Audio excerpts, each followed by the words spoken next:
Yesterday, we saw opening day festivities complement some exciting clashes to start off the LCS Summer Split. Cloud9 came out strong versus FlyQuest, and we'll see if Clutch can match up with the Titan in our first game of the day. Here we see them strolling into the arena A long about walk. an hour ago. Lots of time to think about the upcoming match. Get him off the screen. Travis Gafford, 2 Gaffords.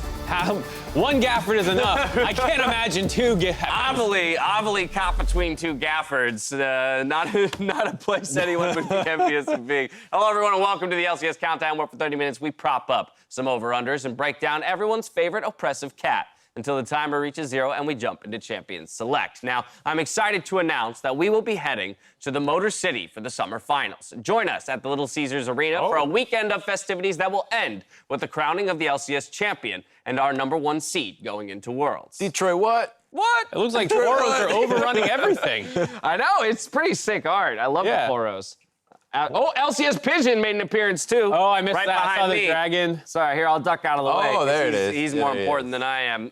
Sure, it was only one day, but let's take a look at where the teams rank after yesterday's game. C9, CLG, Golden Guardians, Team Liquid, and Optic picked up their first wins of the split, which means that every team without a win faces a team who picked up one yesterday. 10-way tie of the dream. They can at least say at some point they were tied for first. It's not going to happen. I bet based off the matchup, someone's going to pick up a win. All right. Go 2-0. Mark, bring us down to earth. I'm sorry. And while we know where the teams rank, there's one more important ranking that we need to check back in with, and that would be Rick Fox's league ranking. Rick Fox, watch! Where is he at? He's made his way to Iron 3 from the depths of Iron 4. Climbing on up. It's a tough battle. It is a tough battle. Literally the only person I know that I have met in that division, so Yeah. I'm just thankful for the opportunity to know someone. I've never been in Iron, but I can say when Bronze was the lowest of divisions back in Season 3, when the division I was placed into Bronze. So I can attest to the grueling task of climbing out of the depths of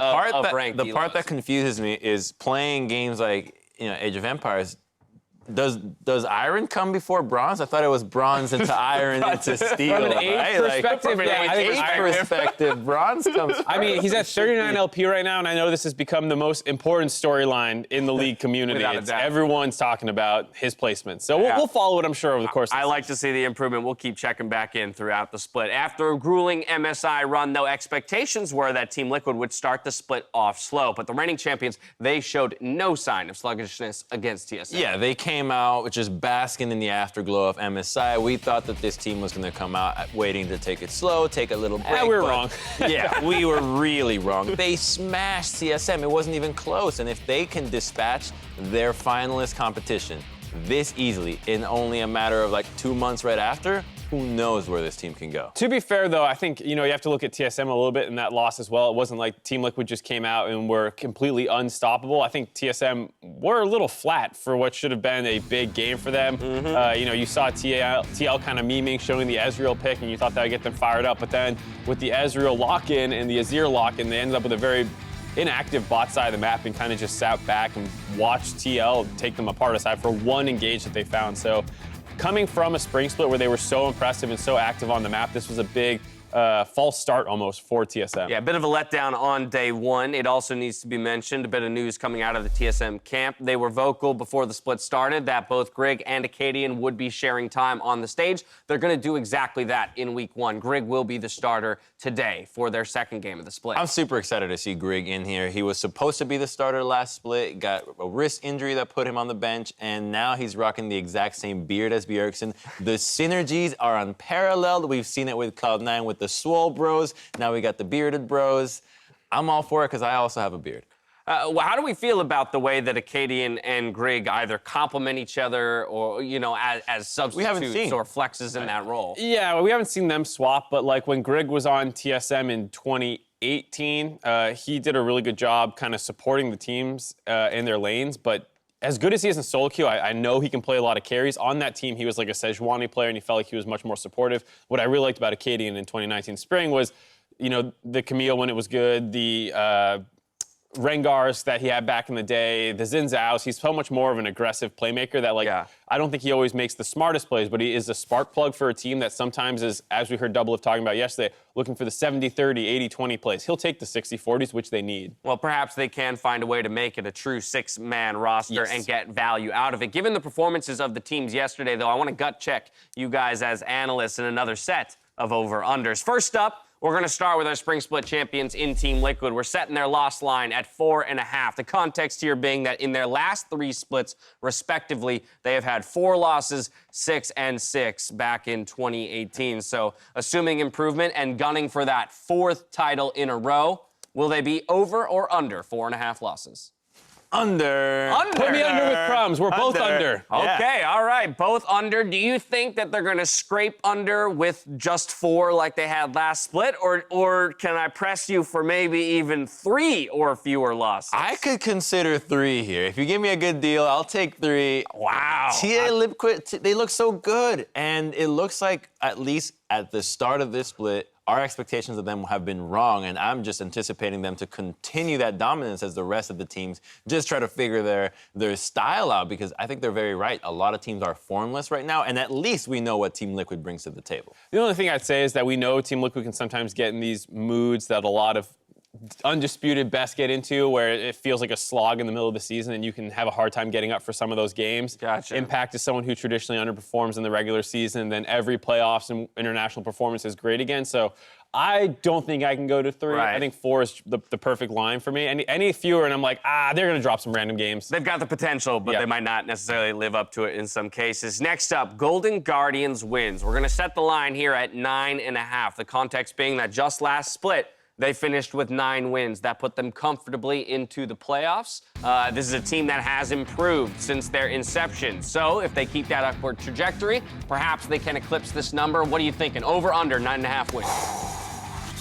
I'm going to put them at, I believe I went with over on this one. You don't remember what you went with? I'm trying to remember. I said under. It's 0.5 difference, right? It barely means anything. Okay, so gunning for 10 wins. So I'm thinking that this team, they know that they have to get a lot of wins against the teams that are supposed to be below them, and I'm just going to say that all the teams that didn't get into playoffs are below them, and if they can scrape 1 or 2 wins against the likes of TSM, Cloud9, or even Team Liquid, that should be enough to get them to that 10-win. I mean, you repeat last split's performance and add one short up game against a lesser opponent, then they do hit that 10. Mark, why is it that you're going? You think they're going to hit 9 again and be a playoffs team, or do you expect them to even fall down a little? I think they're definitely still in the playoffs. I think 9 is a good number for them, but I just think that they will have a little bit of a tough time. Much the same way that they improved over the course of the split, so did a number of other teams. Like TSM got better, FlyQuest got better, and I think they will continue to, I think they were close to their level. I think they have more synergy levels to get to and play better as a team, but I don't think it's going to propel them much higher. All right, well, this next one is my favorite over-under of the split. We are going for the number of wins that is going to separate the number 1 team and the number 10 team at the end of the regular season. We're putting the line at 9.5 wins. For context, TL was 10 wins ahead of 100 Thieves in spring, so they would have been over this number here at 9.5. Do you think that they or whoever does finish first can do the same?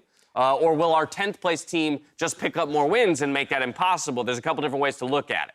I'm taking over I'm for sure. going over on this. Really? It's going to be a big It's going to be a smash? I think summer, with spring towards the end of the season, people are still like, there's summer split to play for and all this. I think some team's going to fall the 10th, and just that motivation is going to to and it's going to be a limp through the rest of the split. You're not making worlds at that point. Like, we're not going to make it into the gauntlet. Our spring split points don't matter a whole lot, and then you're like, Okay, I'm just here so I don't get fined. I honestly didn't think you'd both go that direction, so that surprised me. I understand the logic. I follow the logic, but in my head, I think I was thinking, boom, let's get more competitive in a sense this split than less. If Liquid, say, goes 15-3, it's not crazy to think that somebody picks up, say, they would have to go 5 wins, and they'd still have a 10. Right. Yeah, that's a very good point. Very good point. All righty. Well, there you have it. Over-unders for this summer split. When a team makes a roster move, though, the hope is that the new pickup will hard carry or deliver the game-deciding play. But then there are the new stars who blow everything to ensure their teammate can secure Baron, just to say, I'm helping. Presented by State Farm.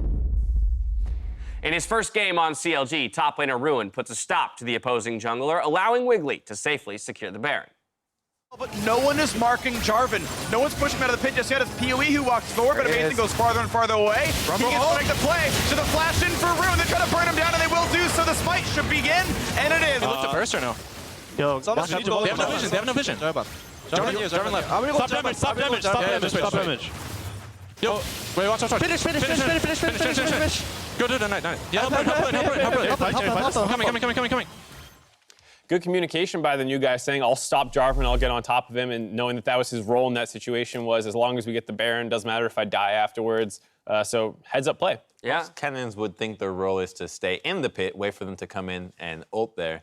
That's a bad Kennon. Well, and for a team that was outside the playoff picture looking to make moves and get into it this time around, picking up a win on day one has got to feel good. We're stepping away. On the other side, though, we have a positively perfect segment about Yuumi. Meet us back here for that after the break.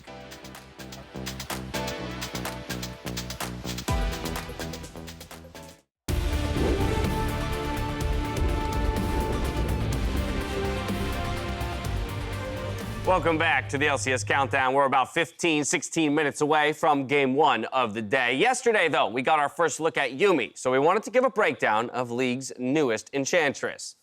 There it is. So the Yuumi win condition / when do you play Yuumi? Well, you play her all the time. When she's not banned is the only time you should not play her, and if you can, good for you for being a hacker. So, mixed feelings on that. Or if you fall behind. So Yuumi is all about getting ahead in the early stages of the game, where you weave in your Qs in the laning phase, make for a really crazy laning phase, hopping back and forth inside your laning partner. But more on that. Mark actually has the specific details as to how to make that synergy work. Yeah, Mark, take it away. Thanks, guys. So to show you guys some of the stuff that you need to focus on with Yuumi, particularly in the laning phase, I've loaded up into the game, and I'll go over runes, itemization, and all that stuff. So area is pretty obvious, I think. Most people know that. But if you look at some of the other runes that people are taking in the pro game, mana flow ban for mana, sustain, but then absolute focus, because you're usually attached to someone, you'll almost always be high HP, so you should be getting this almost 100% of the time, especially out of laning phase. Scorch as well, you're a poke champion, so that's going to help you out. Surprisingly, they also like going precision tree after that because of cut down. You get 5 to 15% more damage, and because Yuumi is attached to somebody all the time, she doesn't need to build resistances or HP, so she'll always be the lowest base HP or max HP champion in the game, so you'll always be getting good effectiveness out of that. And then presence of mind is just the other thing you're going to want to grab.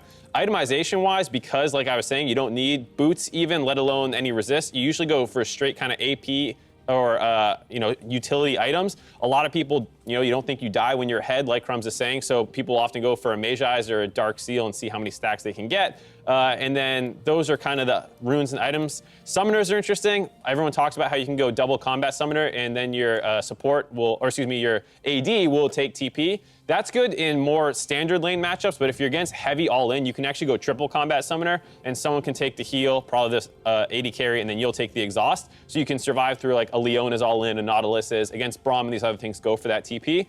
In laning phase, the thing you need to realize is how the W mechanic actually works. It goes on cooldown when you cast it to attach the first time, and it's a 10-second cooldown at rank 1. So this is when you want to find people to go aggressive on. You start that cooldown in your head when they cast it. So if you see them pop off too early, you can potentially find that all in. It's once you're attached, though, there's no cooldown between switching between targets. You can just keep going back and forth. It's also the Q that is controllable only when you're attached, so you can shoot it out and jump forward. Now, if you're playing Yuumi, the thing you want to abuse is the fact that you can pop off and pop back on as long as that cooldown is not there anymore. So you want to pop off, get the auto attack, and go right back to apply the shield. A lot of times, people who are not used to playing against Yuumi will shoot that Braum Q and those kinds of things when they see you pop off the first time. So you want to go off, back on, and kind of bounce around like that. Here's kind of that range that you see getting extended when you jump forward on the Q, so you can potentially set up ganks like that, start the Q back here, and then jump to your jungler, start all that off. And that's mostly it for laning phase. The W cooldown starts getting pretty ridiculous later on in the game, so you shouldn't try to abuse that later on. But in the early game, people are usually not very good about tracking the exact cooldown of that, so you can quickly pop off, pop back on. You can kind of go pretty far with that range, so you can get really far forward in the lane looking for that auto attack. But that's mostly it for Yumi, and she is a very interesting champion. I'm sure we'll see a lot more of her over the course of this split. Well, thank you very much, Mark. I mean, I know we heard from Biofrost just yesterday, the guy who was able to snag that champion on the LCS stage, that he feels champion is very strong. I believe his words were insanely broken to describe her. They did pick up that victory. We saw some of the Yumi prowess, but on top of, just runes, items, how to build her, and the general sense of how to play her individually, I think one of the fun aspects of this champion is all the synergies that can result with who she attaches herself to. Yeah, and one of them here is with Evelynn. You can shoot out the stealth Qs, incredibly obnoxious. Make sure you have a good duo partner, a popular one with Aurelia, super meta right now. Their ultimates are roughly the same size and combine well. With Nocturne, you can actually proc the Yumi ultimate as soon as Nocturne lands, making for an instant root. And this is one of the matches where we saw in Collegiate with UCI, Bloodwater, their little throwback to LCS. Oh yeah, that's the OG right there. Still playing Yumi, playing support, doing a good job at that. So the fact that the champion is new means that what we just showed you here is just the tip of the iceberg. There's so much more to discover that we have no idea what is in store for I was going to say, it's clear that there's no consensus yet on how best to play her or who best to play her with, but we'll make sure, or rather, I'm sure that the pro players will continue to do that research for us, and we'll be here to stand by and watch after the fact breakdown. Yeah. Exactly. Now, on top of Yumi's addition to the game, there have been 3 patches since MSI, and so I did want to break down at least some of the most impactful changes, given that we can't go through every single note individually. Most important one, jungling Crab has been increased from spawning to 2 minutes and 15 seconds to 3 and 15. So now you don't have to go ahead and push your lanes out level 1 and just go fight in the river at level 2. Your junglers don't have to be crazy at level 2. You can pick level 3, level 4 junglers, even level 6. So there's a lot more passive early game. And because you are farming a little bit more, it splits up the map and it guarantees that junglers typically get 1 crab and there's no crab bullying going around. The other thing for me is the Aatrox change. He got mini rework, and we saw Licorice bust him out. Absolutely crazy what you get away with now with the ult getting healing amplification through all sources. So heals through Yumi, through Death's Dance, all these things that you go for. Super strong, as well as his passive, going from reducing healing on your opponent to just healing you a lot more. Makes him an absolute terror in team fights. Just remember that you need to get a takedown to actually get the revive. Right. We saw yesterday Licorice putting that on the screen for all of us to see. Just absolutely insane healing through some of those fights, as well as solid play. Next up, let's talk about Marksman, though, because I think we've noticed that there's been a bit of a shift in priority there. And that's because the Ginsu's Rage Blade has been nerfed. It is no longer the second hit that procs your on-hit effects. It is the third, which means that Master Yi super nerfed. Thank you. But it matters a lot more for your Marksman, your Kaisas, your Vaynes, your Varuses. Those were the ones that were getting the most value out of the item. And because they're no longer doing so, crit is back, or just kind of what's left, really. Right, crit Marksman, by virtue, becomes stronger because... Sivir, Xayah, those kinds of champions, a lot of them are seeing a little bit more priority in the drafts. Well, there you go. We're just catching you up on all things patch-related. Of course, we'll move to a new one next week, so I'm sure we'll be breaking down some more. When we return, though, we take a look at Game 1 of the day, Clutch Gaming versus Cloud9. If you want to support the second-best region in the world, though, pick up one of the new pieces of LCS merch available at lcsmerch.com right now.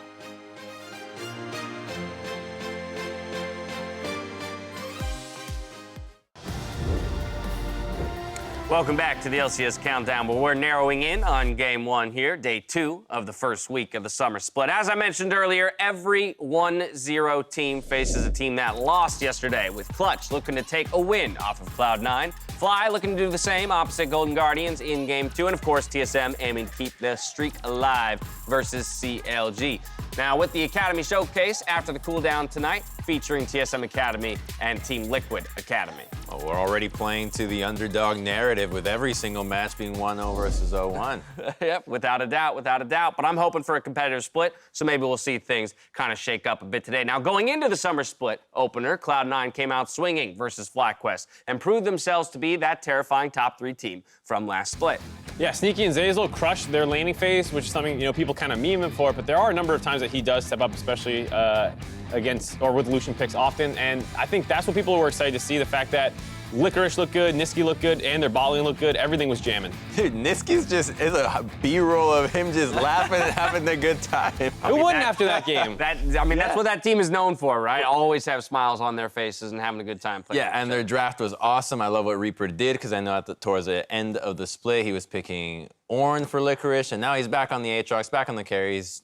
This is what I like of Cloud9. And it wasn't easy, which I think is what people are kind of excited to see. It was another one of those kind of comeback games after a bad Dragon fight. They stay aggressive and they find some more. And so the fact that C9 is always looking for their opportunities is what people really like about this team. On the other hand, Clutch certainly tried to cook up the same level of aggression, but had trouble executing versus Optic yesterday. Yeah, they gave it a shot, and they tried playing a composition that is old. It's old and tested. It's the Rumble and the Jace. The downside is that it's really difficult to execute, and so the team, they have Cody's son in as well, and they're still trying to figure out what style works best for them. I think that what the doctor is ordering is a little bit easier execution, but overall, I think they have the right idea, because at least they're trying things, right? It's week 1. You might as well keep experimenting, see what works, and you have a few weeks to adapt. It was nice to see Cody back in, though. I thought he had a decent game, all things considered. And, you know, the big difference between Piglet and Cody is you get these games from Cody where he's not the main focal point. We're talking about Rumble ults. We're talking about Jason Lee Sin, and we're not talking about the bot lane, whereas when Piglet's in, it's either he's slamming or he's dying all the time. So to those easier executing comps like you're asking for, Cody's the guy that they can kind of lean on in the bot lane. Right. The picks themselves made sense for the players that make up the roster of Clutch Gaming, but the win did not follow, and so perhaps an easier execution will be what they need. But earlier, Coach McScragg gave us some insight on what Cody's son brings to this Clutch Gaming squad. Yeah, well, Cody brings, he brings a lot of stability. He brings a lot of like teamsmanship, something that we're really trying to focus on this split. He's all about building friendship and relationship with his teammates. And that's something that we really need and that we were really lacking last split. Yeah, I think we match up against C9 pretty well. Like, again, both times we played them last split, we were sort of in the trough of that, like, crisis of identity. So, like, our drafts were a little weird for us, and we sort of played right into their style. But I think this time, like, we're going to catch them off guard and sort of put them on the back foot. And as long as we play our game the way we do in practice, without getting too fearful or playing too reserved on stage, which is kind of what happened yesterday, then I think we'll be fine. I think we have a good chance. Thoughts there? I mean, kind of similar to what we were saying. Cody brings a lot of stability to the bot lane. Kobe does too, though. I don't like Kobe in the bot lane. Keep him in the jungle. That's true. Keep him away from the bottom. But yeah, some seems like stage nerves as well. First game back for him and the team as a whole. So, hopefully they settle in a little bit more. All right. Well, with that, I want to get your predictions for the day as we've got 3 minutes till that first one kicks off. And there we have it. Much like yesterday, there's only one disagreement. StatsBot, though, jumping in as well to weigh in on it. That Golden Guardians FlyQuest game is the only one in which you guys differ. And so with only one difference in the predictions, it seems like the perfect time to bring back the weekly wager for this summer split. And it will be that second game. Joel, please tell them what they're playing for. All right, so the winner gets to be a PA for a day. I'll take you under my wing and make you do all the stuff I don't like to do anymore. That sounds awesome. What stuff? Wait a That minute. sounds awesome. Hold on. And to clarify, when he says the winner, Yeah. he really means Basketball. the loser. Okay. The loser wins a day. But What is yeah. something a PA would do that you don't like that one of us would be forced? Is there like something in particular? You trying to ask him to give away trade secrets? I'm right just now? trying to figure out what On we're air? getting. What are we getting into? Nervous. No, He's don't be nervous, nervous, Mark. 'cause he's Just already let wrong. it wash over you. Thank you very much, Joel. Appreciate that as always. I'm sure you guys will be in good hands. Whichever one of you loses out on this. Let's discuss that game too, though. Crumbs, you went for Golden Guardians, whereas Mark Z, you're looking for the bounce back on FlyQuest. Well, StatsBot, first of all, he's in StatsBot's. He He's did in agree with number you. one place. He agreed with me. Went so 4-1 There yesterday you for go. anyone who's, wondering. And No one cares. Golden Guardians won a game. They look great, right? Yeah. They're 1-0. Yes. FlyQuest lost Facts. yesterday against Cloud9. Did not look too good. Okay. I didn't. Hey, All right. FlyQuest look fine. Viper. Yeah, Viper stole a kill, but I didn't like the Vi pick. I did not like the Vi pick, and that's my problem. Yeah, but they're not gonna like instantly pick Vi again today. Yeah, they but they can have a better jungle pick. It was close versus C9, one of the best teams in the league last year or last split. Yeah. And they could have won that game with a little bit better execution. It was very close back and forth. It's going to be a contentious one. Okay. Mark your calendars. That's game 2 of the day, but it's time for our first one. So we're going to toss it out to Freak for the call.